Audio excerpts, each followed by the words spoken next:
Bismillahirrahmanirrahim. Alhamdulillahi Rabbil Alamin.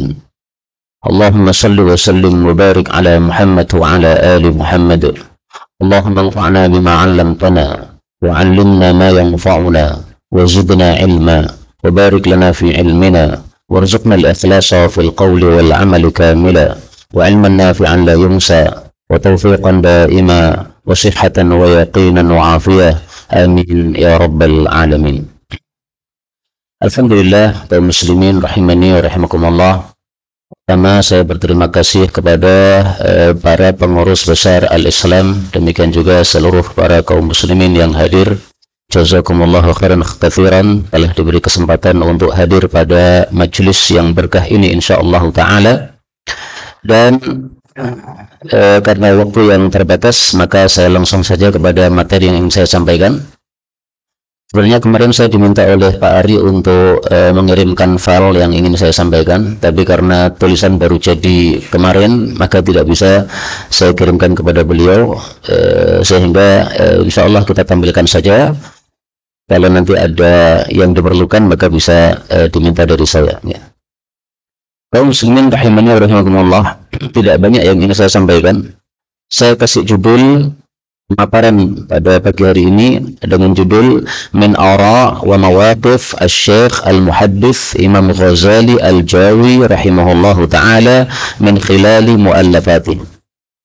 Sebagian dari pendapat atau pemikiran dan sikap-sikap Syekh ahli hadis Imam Ghazali Al-Jawi rahimahullahu ta'ala diambil dari kitab-kitab karya beliau. Jadi ini saya membaca kitab-kitab karya beliau karena sama sekali belum pernah bertemu dengan beliau, dan saya tanya kepada bapak saya apakah sudah pernah bertemu dengan Kiai Ghazali. Beliau katakan jauh itu. Jadi ternyata bapak saya nggak ketemu. Ya. Nah, kemudian saya cari-cari fotonya sampai ke sana kemari nggak nemu, sampai saya datang ke rumah Pak Sahli minta fotonya pun juga tidak ada. Nah, kemudian baru-baru ini saya menemukan foto beliau. Ini saya pampangkan di laptop saya karena senang sekali saya menemukan foto ini, sudah lama sekali mencarinya. Ternyata beliau adalah Syekh Al-Imam Al-Ghazali, seorang ahli hadis yang terkenal di Solo pada waktu itu. Seperti ini beliau. Kaum muslimin rahimani wa rahimakumullah, tulisan saya ini sumbernya dari dua hal. Yang pertama, karya-karya beliau secara umum. Kemudian yang kedua, terkhusus pada kitab beliau yang berjudul Kitabul Imamah, sebagaimana tadi sudah disampaikan oleh Pak Kiai Sahli. Bagi yang pertama, salah satu yang menonjol pada beliau adalah al-ijtihad fi nashril kitab was sunnah bainan nas. Sungguh-sungguhnya beliau dalam menyebarkan Al-Quran dan As-Sunnah di antara para manusia. Tidak seperti kiai-kiai yang lain, mungkin di kalangan para nahdliyin misalnya, mereka lebih fokus untuk menyebarkan kitab-kitab fikih. Tetapi beliau ini punya corak khusus menyebarkan Al-Quran, As-Sunnah, meskipun tetap saja dengan pemahaman dari para ulama-ulama, bukan dari pemahaman diri sendiri. Ini saya baca pada muqaddimah kitab Umdatul Ahkam yang ditulis oleh beliau dengan judul Umdatul Ahkam, apa namanya? Bi ayatul Quran, Umdatul Ahkam bi ayatul Quran. Ini sebenarnya tulisan dari Al-Imam Abdul Ghani Al-Maqdisi. Tetapi kemudian ditambahi oleh beliau ayat-ayat Al-Quran supaya lebih lengkap. Ya. Tidak hanya hadis saja, tapi isinya juga Quran. Nah, di situ ada kalimat yang menarik dari beliau. Beliau mengatakan, saya tulis buku ini wa mahabbatan minni fi nashril ayatil Qur'aniyah wal ahaditsun nabawiyyah. Ini saya lakukan karena kecintaan saya menyebarkan ayat-ayat Quran dan hadis-hadis Nabi Muhammad sallallahu alaihi wasallam. Ini sungguh satu hal yang perlu kita garis bawahi dari beliau, bahwa beliau sangat cinta sekali menyebarkan Quran dan Sunnah, sehingga beliau sampai menulis kitab-kitab yang sangat banyak, dan nanti akan terbukti bahwa sebagian kitab beliau itu ditulis dalam waktu yang sangat singkat sekali. Paling 1 pekan atau 10 hari sudah selesai satu karya yang cukup tebal. Demikian juga beliau mengatakan pada muqaddimah kitab Al-Quran wa Sunnatu Sayyidil Anam. Nah, ini kitab yang pertama kali saya temukan dari karya beliau. Dalam rak almari kitabnya bapak saya ambil, ini ada kitab kok kuno, kitab apa. Kemudian saya baca, ternyata penulisnya orang Jawa. Saya kaget, loh, ini orang Jawa dari mana ini? Ternyata dari Solo, Masya Allah. Habis itu saya cari kitab-kitabnya yang lain. Alhamdulillah dipertemukan dengan Pak Amal sehingga bisa mendapatkan karya-karya beliau yang sangat banyak. Kemudian sebagian karya beliau sudah saya ringkas. Ya, ada Kitabul Qunut itu saya kasih ta'liq, saya kasih syarah. Kemudian juga ada kitab Al-Jum'ah saya ringkas menjadi Al-Arba'in fil Jum'ah. Nabi Muqaddimah kitab Quran wa Sunnatu Sayyidul Anam. Beliau mengatakan wa annahu sallallahu alaihi wasallam la yatruka lana illa al-Quran was sunnah. Faman tamassaka bihima najwa wa hada wa man lam yatamassak bihima dhalla wa ghawa. Ini prinsip beliau kenapa pilih menyebarkan Quran Sunnah. Kata beliau karena yang ditinggalkan Nabi cuma dua, Quran Sunnah, enggak ada yang lain. Nabi enggak pernah meninggalkan kitab-kitab fikih. Bukan berarti kita menjauh kitab fikih ya, tapi karena Nabi meninggalkan Quran Sunnah, maka menurut beliau lebih bagus kita langsung merujuk kepada Quran dan Sunnah. Yang berpegang teguh dengan keduanya pasti selamat, yang tidak berpegang teguh dengan keduanya pasti akan sesat. Kemudian beliau juga yang kedua adalah as-sunnah mubayyinatun lil kitab fala yufarraq bainahuma. Namanya sunnah Nabi itu adalah penjelas untuk Quran sehingga nggak bisa dipisah-pisahkan. Maka beliau berarti tidak sepakat dengan orang-orang yang mengatakan nahnul Qur'aniyun. Kami hanya mau terima Quran saja. Sunnah kita nggak mau terima. Ini nggak bisa. Karena Quran ini hanya global saja. Sementara penjelasannya yang terperinci dari sunnah Rasulullah sallallahu alaihi wasallam. Nah, pemikiran beliau seperti ini sangat tampak dari kitab beliau yang berjudul Al-Quran, Tafsirul Quran bi Sunnati Sayyidil Anam.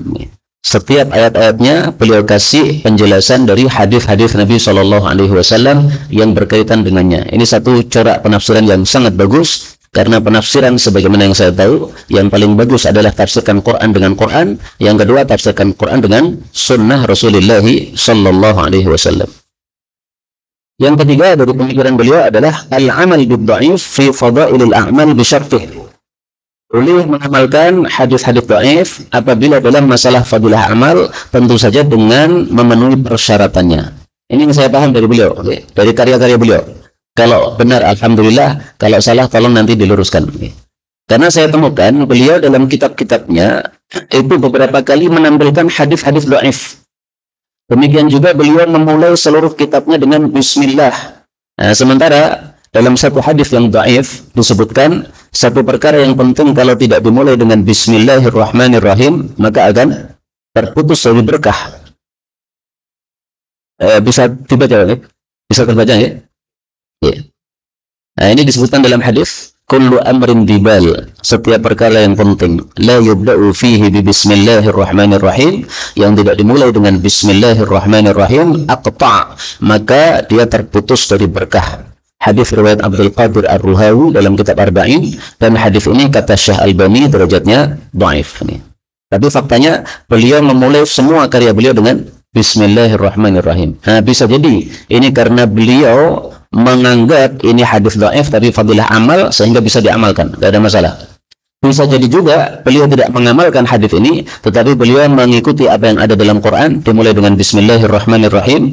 Atau bisa jadi juga beliau menganggap hadis ini sahih. Karena hadis ini kata Imam Nawawi derajatnya adalah sahih. Kita temukan di sini qala an-Nawawi fil Azkar, berkata Imam Nawawi dalam kitab Al-Azkar setelah menukil hadis ini, beliau mengatakan wa huwa haditsun hasanun. Ini adalah hadis yang hasan. Ya, hasan atau sahih sama sajalah, maksudnya makbul ya, diterima, sehingga hadis ini pun derajatnya diperselisihkan oleh para ulama rahimahumullahu taala. Tapi saya cenderung bahwa hadis ini kalau kita ketemu dengan Kiai Ghazali, kalau kita tanyakan, tampaknya beliau akan menjawab ini hadis dhaif. Karena corak pemikiran beliau terhadap hadis-hadis yang lain seperti itu. Misalnya hadis tentang kunut subuh, beliau katakan dhaif semua, nggak ada yang sahih. Nah, kalau seperti itu maka tentu saja penerapannya untuk hadis ini pun insya Allah beliau akan mengatakan hadisnya derajatnya dhaif. Kemudian yang keempat dari pemikiran beliau, adamul asli bil hadits dhaif fil ahkam. Tidak menggunakan hadis-hadis dhaif dalam masalah-masalah hukum. Ini sangat tampak dari kitab beliau yang berjudul Kitabul Qunut. Nah, Kitabul Qunut ini termasuk kitab yang ringkas, dan Kitabul Qunut ini tentu saja kalau di kalangan saudara-saudara kita Nahdliyin tidak akan diterima karena isinya mendhaifkan semua hadis yang berkaitan dengan kunut subuh. Dan dari sisi ini pula kita ketahui bahwa kita ketahui dua hal dari beliau, Syekh Imam Ghazali. Satu, beliau tidak memakai hadis-hadis yang dhaif dalam masalah hukum. Ini judulnya Ar-Risalah fil Qunut. Ini kemudian sudah saya kasih ta'liq, saya kasih komentar. Ini adalah yang di atasnya tulisan beliau, Mbah Ghazali. Kemudian bawahnya ini adalah komentar dari saya. Ini ada 20 halaman. Okay. Kami mohon maaf masih berbahasa Arab semuanya, karena memang paling nyamannya saya menulis dengan bahasa Arab. Dengan bahasa Indonesia susah jadinya. Baik. Baik, kaum muslimin rahimani wa rahimakumullah. Jadi yang pertama, beliau tidak pakai hadis yang dhaif. Maka kunut subuh semuanya didhaifkan oleh beliau hadisnya. Yang kedua, kita ketahui dari beliau, dari Kitabul Qunut ini, bahwa beliau berseberangan dengan ulama-ulama yang lain itu sudah biasa. Nggak ada masalah, yang penting ini kebenaran, maka beliau tidak peduli apakah menyelisih orang-orang kebanyakan ataukah tidak. Karena yang saya tahu di Solo, zaman dulu ya banyak yang kunut. Sebagaimana di kalangan habaib, mereka banyak yang kunut. Maka beliau tidak peduli bahwa ada banyak orang yang melakukan kunut, tapi beliau tidak melakukannya, karena itulah yang beliau anggap sebagai kebenaran. Kemudian yang kelima, ittiba'ud dalil, mengikuti dalil, wa tarkut ta'assub lil madhab, meninggalkan ta'assub untuk madhab tertentu. Ini bisa kita temukan contohnya dalam Kitabul Jum'ah, karya beliau. Yang Kitabul Jum'ah ini isinya 40 hadis. Mungkin maksud beliau juga mengumpulkan 40 hadis, bagaimana Imam Nawawi kumpulkan 40 hadis. Dan kitab Jum'ah ini sudah kita pelajari di masjid yang saya tinggal di sana, di Mantung, setiap hari Jumat, kedua dan keempat malam Sabtu. Nah, di situ beliau menulis judul bab Hudurul Jum'ah wa adadul hadirin. Hukum menghadiri Jumatan dan jumlahnya para hadirin Jumat. Nah, beliau memang di dalam kitab ini sama sekali tidak berikan komentar, cuma kasihkan dalil Quran, kasihkan dalil hadis, sehingga kita meraba-raba apa yang dimaksud beliau dari bab ini. Apakah beliau mengikuti mazhab Syafi'i yang harusnya jumlah hadirin Jumat 40, ataukah beliau pakai mazhab Maliki yang Jumatan itu minimalnya 12, ataukah pakai mazhab yang lain? Kita nggak ngerti. Hakikatnya tidak tahu. Dan saya mohon diberitahu kepada panjenengan-panjenengan mungkin yang lebih kenal dengan Mbah Imam Ghazali, apa fikih beliau dalam masalah Jumatan ini. Berapa jumlah yang sah untuk salat Jumat. Dan kalau saya menebak-nebak dari tulisan beliau, karena dalam bab ini beliau langsung tampilkan ayat. Setelah itu baru hadis-hadis. Maka yang saya pikir berarti beliau seperti mazhabnya Ibnu Taimiyah. Ibnu Taimiyah berdasarkan dengan ayat surat Jumat, beliau katakan Jumatan 3 orang sudah sah. Allah mengatakan dalam Al-Quran, "Idza nudiya lis-salati min yaumil jumu'ati fas'au ila dzikrillahi." Ini kata Ibnu Taimiyah, 3 orang Jumatan sudah sah. Kenapa? Nudiya diserukan azan, berarti ada muadzin. Fas'au berjalanlah, berarti ada yang datang, yaitu makmum. Ila dzikrillah, yaitu khutbah, berarti ada khatibnya. Maka sudah ada 3 orang sudah cukup. Nudiya muadzin ada, fas'au makmumnya ada, dzikrillah khatibnya ada, udah sah. Ini wallahu a'lam. Yang saya paham, beliau Imam Ghazali termasuk yang berpendapat 3 orang sudah sah atau mungkin 2 orang sudah sah. Tetapi beliau Masya Allah, ini sikap yang ke-6, al-insaf bi dzikri dalil mukhalif. Beliau sangat adil, tetap juga menyebutkan dalil-dalil yang digunakan oleh yang berseberangan pendapat. Maka dalam bab ini juga di akhirnya beliau menuliskan dalil yang dipakai oleh mazhab Maliki bahwasanya Jumatan 12 orang sudah sah. Yaitu kasus di mana Rasulullah khutbah Jumat, kemudian Dihya Al-Kalbi datang membawa barang dagangan sambil memukul tabluk drambeng itu. Akhirnya orang-orang keluar dari Jumatan, tersisa 12 orang. Nah, ini dalil bagi mazhab Maliki bahwa Jumatan sah dengan minimal 12 orang. Nah, beliau sangat insaf, sangat adil. Ini dalil bagi mazhab Maliki yang mungkin berseberangan dengan apa yang beliau pakai, tapi tetap ditampilkan dalam kitab ini. Ini Masya Allah satu sikap yang sangat bagus bagi seorang penulis, insaf, adil di dalam menyampaikan pendapat orang lain.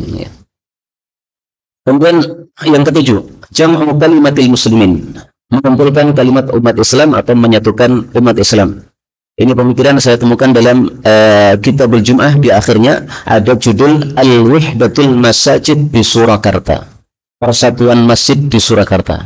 Jadi beliau ingin menyatukan seluruh umat Islam di Surakarta ini, jangan terpecah-pecah. Meskipun secara judul ini ada salah tulis menurut saya ya. Ini bukan al, tapi mestinya tanpa al ya. Wahdatul Masajid mestinya begitu, wallahu a'lam. Tadi ini saya tulis sesuai dengan apa yang tertera di buku tersebut. Kemudian nomor 8, 9 dan seterusnya, ini saya ambil dari kitab beliau, Kitabul Imamah. Jadi pemikiran-pemikiran beliau tentang masalah imamah atau kepemimpinan. Yang pertama adalah wujubu nasbi imamin a'zam 'alal muslimin. Wajib menegakkan pemimpin terbesar untuk kaum muslimin seluruh dunia. Dengan kata lain, wajib adanya apa? Khilafah. Jadi ini termasuk pemikiran yang beliau anut dalam kitab ini sesuai apa yang saya baca, wallahu a'lam. Kemudian nomor 9, ini saya percepat saja karena waktunya mungkin sudah melewati batas nih. Wujubul bai'atil imamil a'zam, wajib membaiat imam a'zam. Jadi kalau sudah ada khalifah, maka kita wajib untuk baiat kepada beliau. Tidak cukup hanya mengakui sebagai khalifah, tapi juga baiat, karena baiat ini termasuk perkara yang disyariatkan di dalam Islam, di dalam syariat Islam. Dan beliau mengutip sebuah hadis, man mata bi ghairi imamin mata mitatan jahiliyah. Siapa yang mati tanpa imam, maka matinya mati jahiliyah. Nah sekarang kondisi kita ini sangat mengenaskan. Kita nggak punya imam. Berarti kalau kita mati, kondisinya mati apa? Jahiliyah. Na'udzubillahi min syarri dzalik. Tapi insya Allah apabila ada niatan dalam hati kita, kalau ada imam saya akan baiat, kalau ada imam saya akan ikut, maka insya Allah niatan ini sudah mencukupi dari mati jahiliyah. Insya Allah Ta'ala. Kemudian yang ke-10, wujubu kaunil imami qurasyiyan. Apakah wajib seorang imam itu harus dari keturunan Quraisy? Nah, ini terus terang saya kasih tanda tanya, karena saya belum menemukan dari kitab Al-Imamah. Nah, tadi disampaikan oleh Pak Fatah, katanya Kitabul Imamah ini masih dikaji terus. Nah, bagi yang sudah lama mengkaji kitab ini, saya mohon dikasih tahu, apakah ada pendapat beliau di situ, apakah imam harus dari Quraisy atau tidak. Sekilas saya buka-buka, saya nggak menemukan pembahasan ini. Ada satu bab di situ, babu makana fil a'immah, bab tentang para pemimpin. Nah, mestinya kalau beliau berpendapat harus Quraisy, harus dari suku Quraisy, ini mestinya ada dalam bab ini. Tapi dalam bab ini ternyata beliau tidak menambahkan hadisnya. Dan ini memang masalah khilafiyah. Mayoritas para ulama mengatakan imam a'zam, khalifah itu harus Quraisy. Orang Jawa yang hidungnya pesek nggak bisa, jadi khalifah nggak bisa, nggak sah. Meskipun apa? Dia orangnya alim, orangnya saleh, tapi tidak sah karena tidak memenuhi syarat sebagai imam. Meskipun ada pengecualian, kecuali kalau tidak ada orang Quraisy misalnya yang memenuhi syarat. Nah, bisa jadi ini pengecualian, tapi hukum asal adalah harus orang Quraisy. Dan ini kalau saya bandingkan dengan kitabnya Ustadz Mudzakir hafizahullah. Nah, Ustadz Mudzakir sangat jelas di situ dalam kitabnya yang berjudul Wahdatul Ummah, isinya sama dengan Kitabul Imamah ini. Beliau sangat jelas menegaskan harus wajib dari kalangan Quraisy. Selain Quraisy nggak bisa. Maka yakin bahwasanya para habaib yang mereka memenuhi syarat bisa untuk menjadi Imamul A'zam. Seandainya Habib Rizik misalnya, seandainya ya, menjadi Imamul A'zam, mungkin memenuhi syarat. Ya. Dari sisi Quraisy beliau sudah termasuk Quraisy. Kemudian dari sisi ilmu mungkin juga ilmu punya keberanian sangat dahsyat dan seterusnya. Kemudian yang ke-11, wujubu ta'atil imam bisyartain, wajib mentaati pemimpin dengan dua syarat. Ini tertera dalam kitab beliau, Kitabul Bai'ah. Di situ ada bab ta'atul imam ma aqama kitaballahi wa aqama shalah. Mentaati imam selama dia menegakkan Al-Qur'an dan menegakkan salat. Anggaplah kita ambil contoh Bapak Presiden kita, Bapak Jokowi. Apakah wajib taat sama beliau? Ya kalau memenuhi syarat ini berarti wajib. Aqama shalah, beliau masih salat. Karena ada imamnya itu mengimami dengan Al-Fatihah itu dan sebagainya. Tapi apakah aqama kitaballah, menegakkan kitabullah ataukah tidak? Kalau tidak menegakkan kitabullah, berarti sesuai pemikiran beliau tidak wajib taat. Kalau menegakkan kitabullah, berarti sesuai pemikiran beliau wajib untuk ditaati. Wallahu a'lam. Kemudian yang ke-12, adamu sihhati imamatil mar'ah, tidak sahnya dipimpin oleh seorang wanita. Nah, maka dengan pemikiran ini berarti ketika Ibu Megawati jadi presiden, ini kepresidenannya tidak sah. Sangat jelas beliau dalam bab tauliyatil mar'ah, pengangkatan wanita sebagai pemimpin, beliau menyampaikan dalil yang menunjukkan tidak sahnya hal tersebut. Nah, kemudian sudah selesai mungkin dari Kitabul Imamah, kemudian ke-13 dan seterusnya. Ini saya ambil dari kitab-kitab yang lain. Ini satu sikap yang atau satu pendapat yang mungkin kita perlu mengikuti beliau ya. Nomor 13, Ihya'ul layalin ashr min Ramadan litasnif wa ghairi. Menghidupkan malam-malam 10 dari akhir Ramadan untuk berkarya dan seterusnya. Ini saya temukan pada akhir kitab Tafsirul Quran wa Sunnatu Sayyidil Anam. Beliau mengatakan, Faruq minhu, saya selesai menulis kitab ini saat 12 malam. Jam 12 malam pada tanggal 29 Ramadan tahun 1935. Nah, maka dari sini kita ambil dua pelajaran. Beliau yang pertama menghidupkan malam-malam Ramadan. Enggak tidur Pak sampai jam 12. Maka marilah kita mengikuti beliau dan mengikuti Rasulullah sallallahu alaihi wasallam. Karena hakikatnya menghidupkan malam-malam Ramadan, tidak tidur untuk ibadah, ini adalah sunnah baginda Rasulullah sallallahu alaihi wasallam. Yang kedua, ternyata beliau masih gunakan bulan Ramadan untuk berkarya. Ini tidak sama dengan Imam Malik misalnya. Imam Malik kalau sudah masuk Ramadan, maka beliau menutup kitabnya wa aqbala ala kitabillah. Fokus untuk baca Quran. Pengajian semuanya tutup. Jadi mungkin pemikiran Imam Malik rahimahullah, karena Allah katakan syahrul Ramadan alladzi unzila fihi al-Quran, maka fokus Quran, semuanya ditutup. Tapi beliau tidak. Beliau tetap menulis kitab ini Tafsirul Quran wa Sunnati Sayyidil Anam masih di bulan Ramadan juga. Nah, mungkin bisa kita kompromikan antara dua mazhab ini, maka kita ambil jalan tengah, berarti fokusnya Quran ini lebih dahsyat, tetapi pengajian-pengajian tidak ditutup pada bulan Ramadan, tetap ada pengajian, tapi mungkin dikurangi jadwal kajiannya, supaya lebih fokus dalam membaca Al-Quran. Kemudian yang ke-14, at-tawassul bi jahin Nabi sallallahu alaihi wasallam. Bertawassul dengan kedudukan Nabi Muhammad sallallahu alaihi wasallam. Ini tidak sama dengan rata-rata orang-orang yang pemikirannya seperti para Salafi, para Wahabi, kemudian para Muhammadiyah. Biasanya mereka tidak pakai jahun Nabi. Tapi ternyata beliau, meskipun banyak kemiripannya pemikirannya dengan para Salafi, para Muhammadiyah, tapi di sini ada kemiripan beliau dengan saudara-saudara kita NU. Beliau bertawassul dengan kedudukan Nabi Muhammad sallallahu alaihi wasallam, bisa dilihat pada muqaddimah kitab Al-Quran wa Sunnatu Sayyidil Anam. Kemudian yang ke-15, ahamiyatu kitabati ta'rikh ta'lif. Beliau sangat mementingkan tentang pencatatan tarikh atau tanggal penulisan kitab beliau.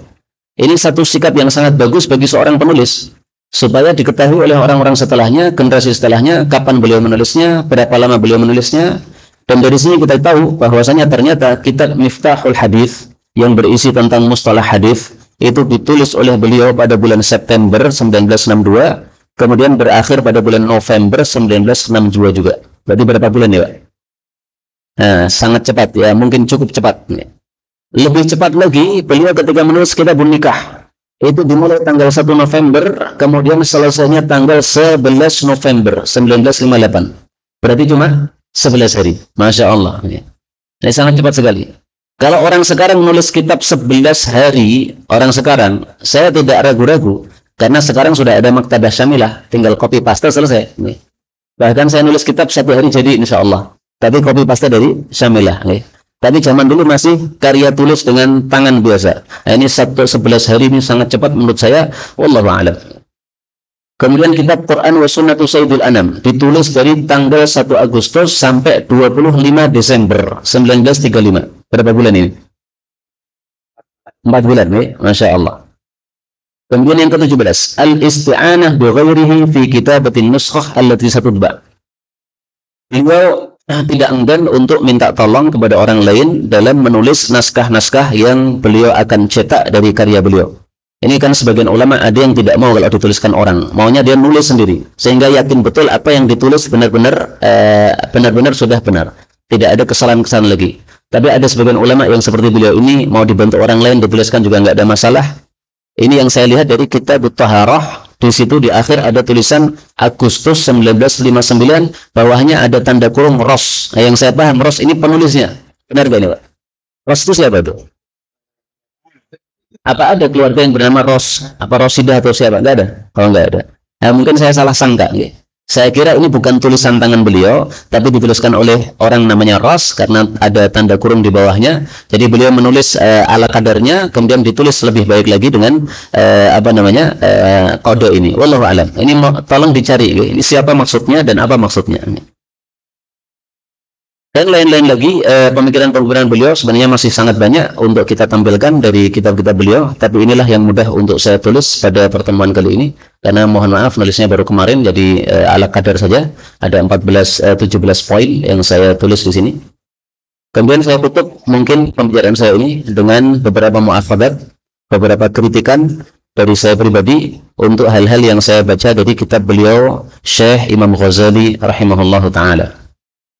Pertama, adamu bayanihi rahimahullah li dha'fil hadis. Beliau tidak menjelaskan kedhaifan satu hadis.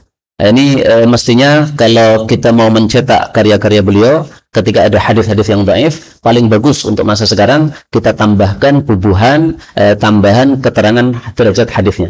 Ini saya mohon supaya orang-orang lebih senang dengan karya-karya Mbah Ghazali, karena modelnya orang sekarang begitu. Hadis, kitab hadis sudah ada takhrijnya tidak? Kalau tidak ada takhrijnya dianggap apa? Masih kurang. Sehingga kalau belum ada takhrijnya, paling bagus kita tambahi takhrijnya di footnote-nya atau di bagian mananya. Ya. Dan ini salah satu contoh hadis Nabi yang dhaif yang beliau sebutkan dalam kitab Quran wa Sunnatu Sayyidil Anam. Fatihatul kitab sab'u ayatin ulahunna bismillahirrahmanirrahim. Al-Fatihah itu 7 ayat, yang pertama bismillahirrahmanirrahim. Ini didhaifkan oleh para ulama rahimahumullahu ta'ala. Kemudian yang kedua, kritikan yang kedua, dzikruhu rahimahullah, beliau rahimahullah menyebutkan lil haditsil maudhu', terhadap hadis palsu. Tapi ini saya masih kasih tanda tanya, karena kitab ini saya cari belum ketemu lagi. Saya pernah membaca satu kitab beliau yang sudah diterjemahkan di sebuah pesantren, tapi kemudian saya tidak tahu kitab itu sekarang di mana. Di situ yang saya ingat beliau menampilkan hadis, idza kataba ahadukum, kalau seseorang menulis sesuatu, falyutarrib, maka hendaklah dia kasih debu, fahuwa anjah, maka itu lebih membuat sukses terhadap tulisannya. Ini hadis riwayat Tabarani, dan hadis ini dikatakan oleh para ulama derajatnya maudhu' atau palsu. Nah, kalau benar hadis ini ditampilkan beliau di kitab itu, berarti ini satu kritikan yang ingin saya sampaikan. Ada beberapa hadis palsu yang ada dalam sebagian kecil saja dari karya beliau. Kemudian nomor 3, takhrijuhu lil hadis ala ghairil ma'hudil mafrud. Beliau mentakhrij hadis tidak sesuai dengan kebiasaan para ulama yang semestinya di dalam pentakhrijan hadis. Misalnya begini, kita kenal ada kutubus sittah, urutannya apa? Bukhari, Muslim, Abu Dawud, Tirmidzi, Nasa'i, Ibnu Majah. Urutannya seperti itu. Nah, maka sesuai ilmu para ulama ahli hadis untuk mentakhrij, kalau sudah ada Bukhari, Muslim, maka Abu Dawud dan sebagainya ini nggak begitu penting. Sehingga lebih penting disebutkan Bukhari Muslim daripada Abu Dawudnya. Nah, maka dalam kitab Al-Jum'ah, beliau menulis satu hadis dari Aisyah. Beliau katakan, adalah para manusia waktu itu datang Jum'atan dari rumah-rumah mereka dan dari awali. Dikatakan oleh beliau, riwayat Abu Dawud. Padahal hadis ini kita temukan dalam Muttafaqun alaih Bukhari Muslim. Nah, tapi kesalahan-kesalahan seperti ini saya kira tidak mengurangi jasa-jasa beliau dan kemuliaan beliau. Kemuliaannya sangat banyak, melebihi dari kekurangan-kekurangan yang sangat kecil seperti ini. Mungkin seperti satu kertas putih yang tengahnya ada titik hitam, kita tidak melihat titik hitamnya, tapi kita melihat kertas putihnya yang lebih lebar. Kemudian yang keempat, akhta' matba'iyah. Ini kesalahan-kesalahan cetak. Jadi bukan dari beliau, berarti dari para pencetaknya. Salah satunya yang saya temukan dalam kitab Quran wa Sunnatu Sayyidil Anam, ini saya langsung ambil dari filenya langsung. Tulisannya begini, watlub minallah bijami'i hadzal kitab al-hidayah wal yusra wal aman. Ini salah. Mestinya wa atlubu minallahi bijam'i. Mestinya begitu. Nah, enggak ngerti saya. Kenapa kok tertulis bijami'i? Apakah ini dari tulisan tangan beliau, Mbah Imam Ghazali? Tapi saya yakin mungkin bukan. Ini dari matba'iyah, dari pencetaknya saja. Sehingga kitab-kitab beliau yang sudah dicetak, kalau bisa ditahqiq lagi, maka pada cetakan yang berikutnya, insya Allah lebih bagus lagi daripada sebelum-sebelumnya. Dan kitab yang terbaru yang saya tahu adalah Kitabul Imamah. Ini cetak tahun 2015. Ternyata juga masih ada akhta' ghairu qalilah, beberapa kesalahan yang tidak sedikit nih. Tetapi apa namanya, inilah perbuatan manusia, karya manusia, selalu ada kekurangan-kekurangan, tidak ada masalah, tapi selalu kita berbenah, insya Allah semakin lama semakin bagus, dan semakin lama kitab Mbah Imam Ghazali kita harapkan tersebar di masyarakat. Dan satu hal yang ingin saya harapkan dari pengurus besar Al-Islam ini, untuk diadakan majelis-majelis pengajian kitab-kitab karya Imam Ghazali, tetapi terbuka secara umum. Mungkin di masjid-masjid dan sebagainya, insya Allah ini lebih bermanfaat bagi masyarakat, dan juga lebih bermanfaat untuk pahala beliau rahimahullahu ta'ala. Setelah beliau wafat, maka pahala masih mengalir apabila karya-karya beliau dikaji oleh kaum muslimin. Inilah yang dapat saya sampaikan. Mohon maaf kalau ada banyak kesalahan dan kekurangan. Inilah kemampuan saya. Wallahu a'lam bishawab. Walhamdulillahi rabbil alamin.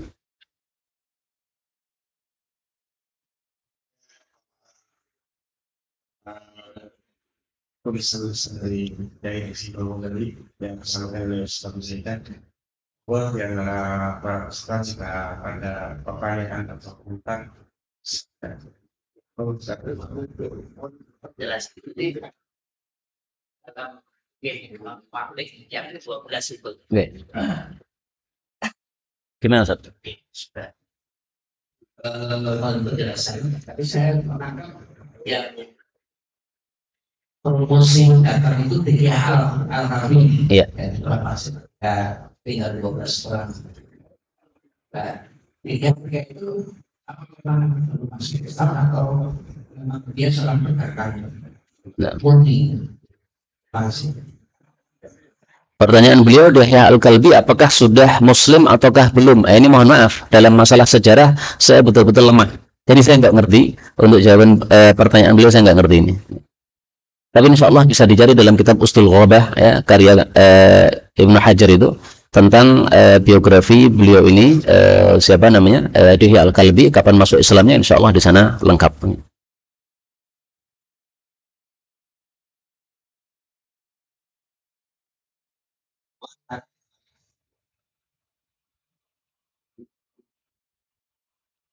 Kemarin mungkin saya menambahkan boleh. Monggo. Ada. Ya, sebenarnya tadi kalau dikatakan yang mengajar pada pimpinannya ini adalah problem di sejarah. Kalau terjadi karena nanti secara teknologi dari mereka ini.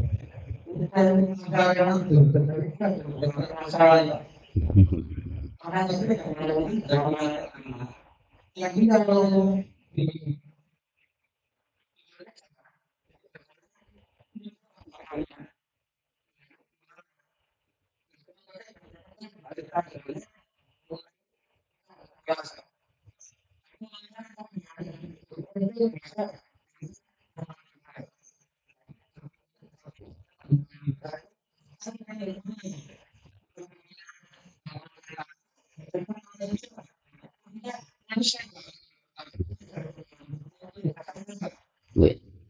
Bismillah walhamdulillah wassalatu wassalamu ala rasulillah amma ba'du.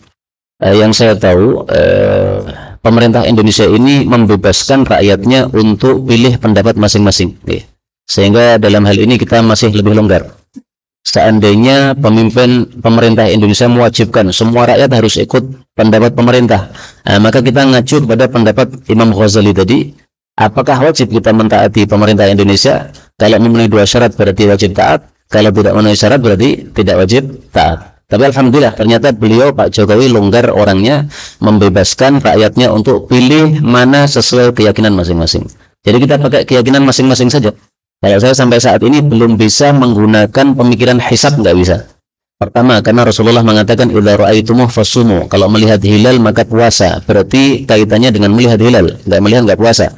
Yang kedua, ijma' sepakat para sahabat bahwa masuk Ramadan, keluar Ramadan semuanya pakai ru'yat. Ini ijma' para sahabat. Nah, padahal ijma' dalam Islam termasuk dalil yang syar'i.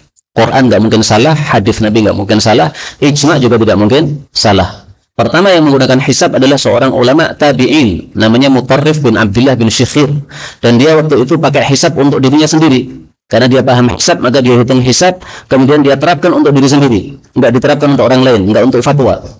Kalau ditanya dia tetap menjawab puasalah ketika melihat. Tapi untuk pribadi beliau terapkan hisab. Dan pendapat beliau yang menyempal dari seluruh para ulama tabi'in waktu itu dikomentari oleh Ibnu Sirin, "Lau taraka qaulahu lakana ahsan." Kalau dia tinggalkan pendapatnya jauh lebih bagus daripada dia pakai pendapat yang menyempal tersebut. Tapi alhamdulillah qadarullah sekarang umat Islam jadi dua kelompok besar, ada yang pakai hisab, ada yang pakai ru'yat. Tapi alhamdulillah di Indonesia kita bebas milih, jadi insyaallah tidak ada masalah.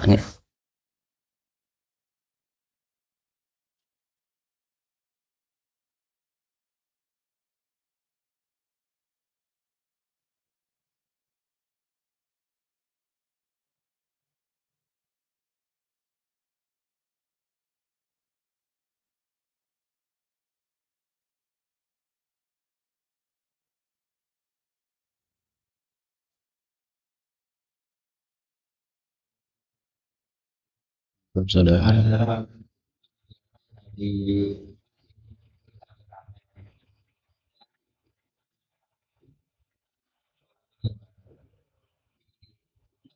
itu kalau takut melihatnya di atas itu sebetulnya kalau terlanjur melihatnya di mana kadang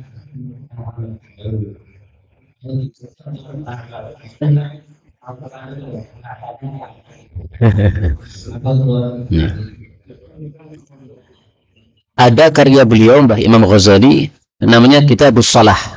Insya Allah di kitab itu saya yakin insya Allah ada pembahasan ini. Ringkasnya saja, Nabi kalau salat itu matanya menghadap pada tempat sujud beliau.